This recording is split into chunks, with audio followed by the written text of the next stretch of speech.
The knuckleball is often hailed as the most unhittable pitch in baseball. Its defining feature is its complete lack of spin, which causes it to move in highly unpredictable ways.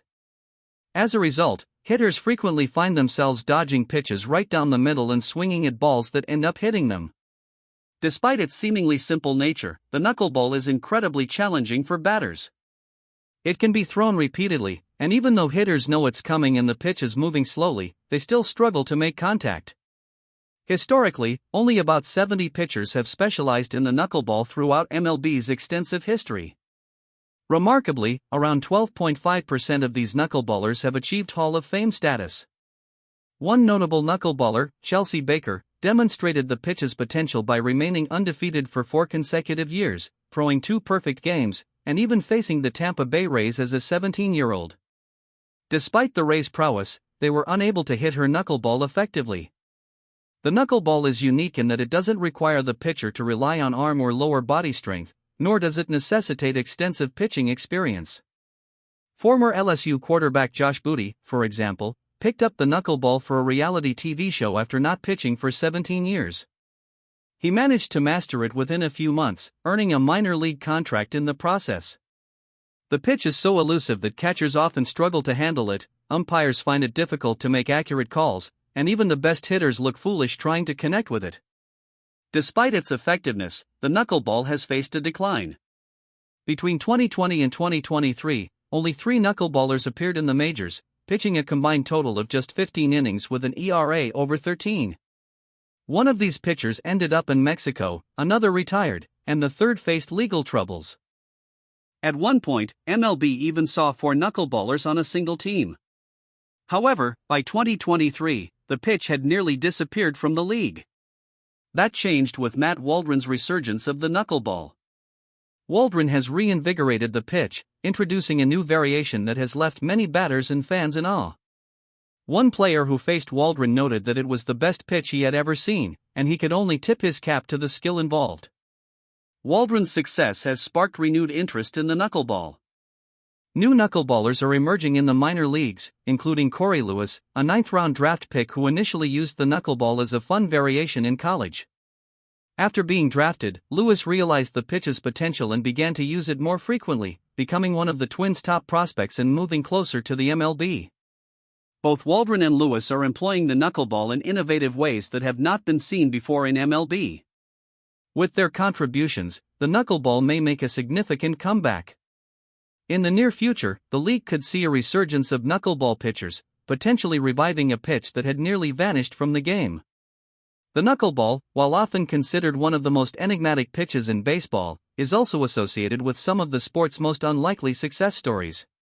Despite its reputation as a highly effective pitch, many of the best knuckleballers started their careers as underperforming regular pitchers or position players. The pitch often became their last-ditch effort to salvage their careers after failing in other roles. Tim Wakefield, for instance, was initially drafted as a position player but struggled in the minors and was written off by his own team as unlikely to progress beyond AA. In a bid to extend his career, Wakefield learned to throw the knuckleball and ultimately enjoyed a remarkable 19-season tenure in MLB. R.A. Dickey's journey mirrors Wakefield's in many respects. He began his professional career as a conventional pitcher but posted a career ERA over 5 and was considered one of the league's weaker starters. After being out of the majors, Dickey adopted the knuckleball, which revitalized his career and earned him a Cy Young Award. David Fletcher, known for his role as a second baseman, is another example. After struggling at the plate for several seasons and facing a potential lifetime ban for alleged gambling on baseball, Fletcher turned to the knuckleball as a last resort. Despite never having been a full-time pitcher, he is now working to master the pitch in the minors in hopes of making a comeback in the majors. Chris Nolan's story is even more unconventional. He did not play high school or college baseball but developed his knuckleball as a hobby, throwing it against walls for fun. His friends encouraged him to try out for the Reds, where a scout, impressed by Nolan's knuckleball, drafted him with the team's last pick. Nolan's journey from an amateur enthusiast to a professional player underscores the pitch's unique appeal. The allure of the knuckleball lies in its potential benefits. The pitch places minimal stress on a pitcher's arm, allowing them to maintain longevity and avoid injuries. For instance, Wilbur Wood, a legendary knuckleballer, threw an astounding 376 innings in a single season, significantly more than the 216 innings pitched by the leader among non-knuckleballers last year.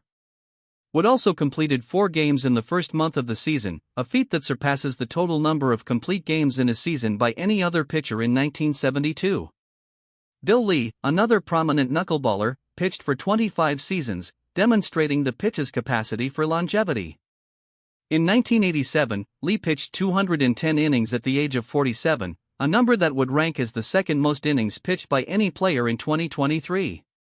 He also accumulated 245 complete games over his career, a total surpassing the number of starts by notable pitchers like Jacob deGrom. Despite these advantages, teams have not consistently focused on developing knuckleballers. In the 1980s, the Texas Rangers even established their own knuckleball school, using expendable minor league pitchers with little chance of reaching the majors.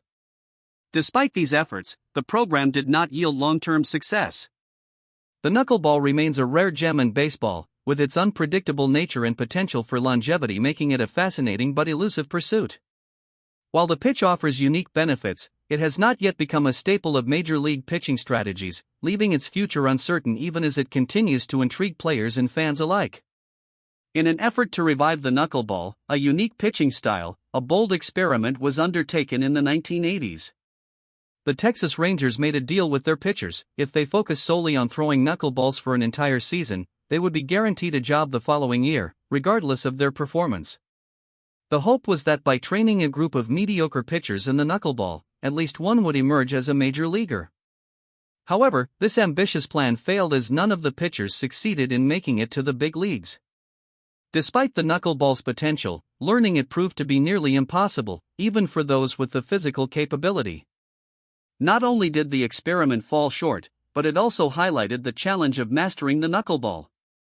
Former MLB stars such as Phil Niekro, Jamie Moyer, Brian Wilson, Frank Viola, J.B. Martin, and Mark Langerhans all attempted to transition to knuckleballers after successful careers. They too found the pitch elusive and could not successfully integrate it into their game. This underscores a fundamental issue. While the knuckleball is a rare and effective pitch, mastering it is extraordinarily difficult, with only around 70 pitchers having made it to the majors using this technique. Chris Nolan's journey exemplifies the challenges and opportunities within knuckleball training. After attending a Reds tryout where he was not drafted, the scout who had shown interest was later fired. Nolan spent 5 years pitching in independent leagues. He eventually became a full-time knuckleball coach, establishing a facility dedicated exclusively to teaching the pitch. His Knuckleball Academy offers an immersive experience where participants stay in hotel-style rooms and receive meals while focusing solely on learning the knuckleball from experienced pitchers. The cost of this 2-week program is $4,000, reflecting the intensive training involved. In addition to the academy, Nolan's facility provides year-round options including one-on-one training, virtual clinics, and seminars. Thousands of aspiring knuckleballers each year engage in these programs, seeking to become the next great knuckleballer. These aspiring pitchers are taught a technique that contradicts modern pitching trends. While contemporary pitchers aim to maximize spin on their throws, knuckleballers strive to minimize it. A knuckleball with zero spin behaves unpredictably, causing the seams to interact with the air in unusual ways. This results in erratic movements that defy conventional expectations, making the pitch extremely difficult to hit. However, precision is crucial. Even a small amount of spin can render the knuckleball ineffective, turning it into a slow, straight pitch that can be easily hit by elite batters. The difference in effectiveness based on release point and spin is stark. A well-executed knuckleball can be unhittable, while a poorly thrown one can be akin to a batting practice fastball.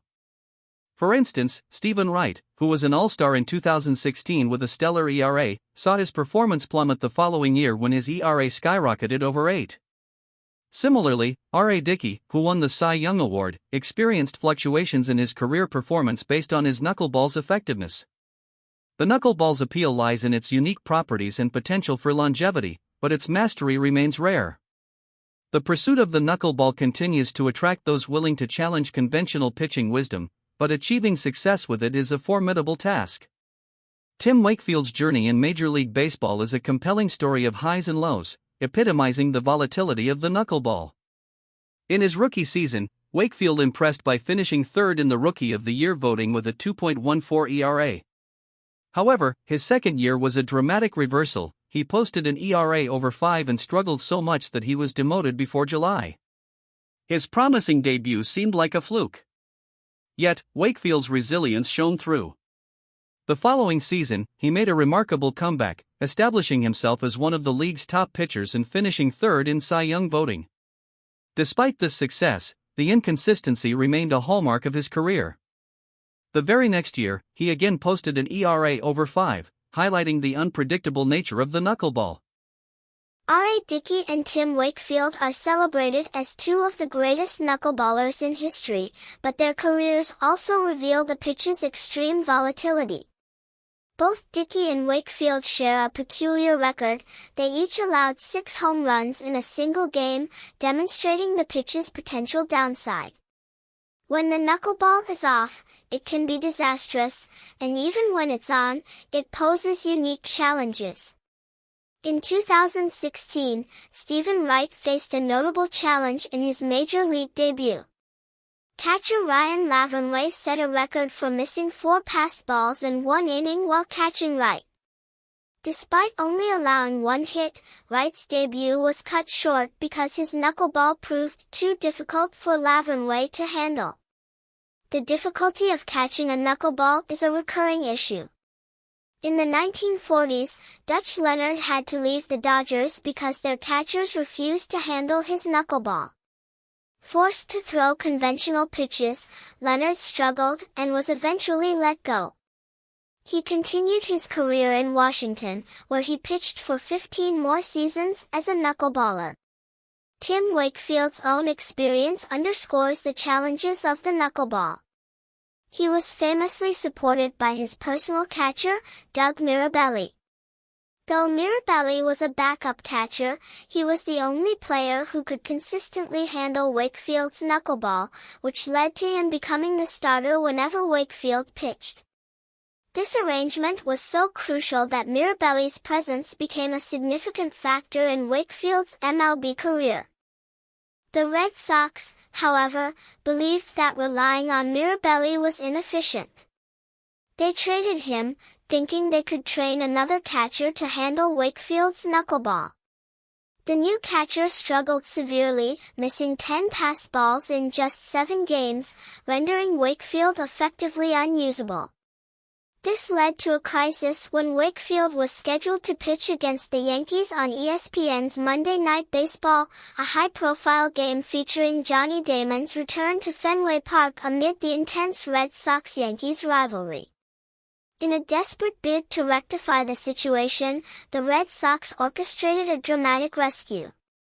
9 hours before the game, they completed a trade to bring Mirabelli back.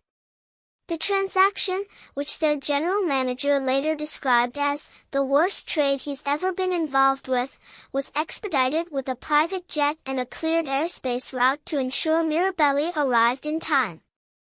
This high-stakes maneuver illustrates the lengths teams will go to accommodate the unique needs of knuckleball pitchers and the crucial role of a skilled catcher in harnessing the pitch's potential. The lengths to which the Boston Red Sox went to accommodate Tim Wakefield's unique pitching style were nothing short of dramatic. When Doug Mirabelli, Wakefield's personal catcher, was traded away, the Red Sox found themselves in a precarious situation. Mirabelli was essential for handling Wakefield's knuckleball, and the team soon realized their mistake when their replacement catcher struggled with the pitch, missing 10 passed balls in just 7 games. The urgency to correct the situation came to a head when Wakefield was scheduled to pitch in a high-profile game against the Yankees on ESPN's Monday Night Baseball. With Johnny Damon returning to Fenway Park and the rivalry at its peak, the Red Sox needed Mirabelli back quickly. The team orchestrated a dramatic rescue operation to get him to the game on time. The Red Sox arranged for Mirabelli to fly in a private jet, clearing airspace over Cleveland and New York City to ensure a faster route. Upon landing, there were reportedly 20 planes delayed on the tarmac just to accommodate his arrival. Once on the ground, Boston police were organized to meet the plane, and Mirabelli's uniform was waiting inside a police car. To bypass traffic, a helicopter flew overhead while the police car's sirens blared. Mirabelli arrived at the stadium at 7:02 p.m., just in time for the game. The Red Sox took measures to delay the game further, including having multiple people throw out the ceremonial first pitch and even triggering the sprinkler system to buy extra time. Despite the chaos, Mirabelli managed to catch at least one inning without his protective cup, which he reportedly left in the police car. The game finally started at 7:13 p.m., and the Red Sox won, making the frantic effort worthwhile. However, the situation was a testament to the challenges of the knuckleball. The Red Sox had traded away a catcher with a .943 OPS and a reliever with a 1.07 ERA to get Mirabelli, solely for his ability to catch Wakefield's knuckleball. The knuckleball's unpredictability means that around 1% of them end up as wild pitches or passed balls, 4 times more likely to get past a catcher than a regular pitch. This extreme difficulty in handling knuckleballs is a key reason why the pitch has periodically fallen out of favor. Despite its challenges, history shows that the knuckleball is never completely extinguished. In the 1940s, there was a steady stream of knuckleballers, but by the 1980s, the pitch seemed to be on the brink of extinction, with major publications like the New York Times and LA Times declaring it dead. The arrival of Charlie Hough in the 1980s, who became a successful starter at 34 and pitched until 46, sparked a brief resurgence. However, after Hough retired, the pitch again seemed to fade from prominence. The 1990s saw multiple publications proclaiming the knuckleball dead once more, only for Tim Wakefield to rejuvenate its reputation with high-profile performances and mesmerizing pitches. Wakefield's retirement in 2004 led to another period of decline. Yet, R.A. Dickey's story brought the knuckleball back into the spotlight. Born without a UCL, Dickey's career initially struggled, and the Rangers even reduced his signing bonus due to his condition. After a career ERA of 5.55, Dickey adopted the knuckleball in 2005. Despite a rocky start, he gave up 6 home runs in his only knuckleball start before being demoted. He persevered, mastering the pitch outside MLB before returning as an all-star and leading the league in starts for 3 consecutive years. The knuckleball's journey through baseball is a testament to its resilience and the persistent quest for mastery by its practitioners. R.A. Dickey's remarkable career brought the knuckleball back into the spotlight when he won the Cy Young Award, becoming the first knuckleballer in history to achieve this honor. His success led to a brief resurgence in knuckleballers, but after his retirement, the pitch faced a significant decline. From 2008 to 2017, there were an average of 3,486 knuckleballs thrown per year. However, in the 5 years following,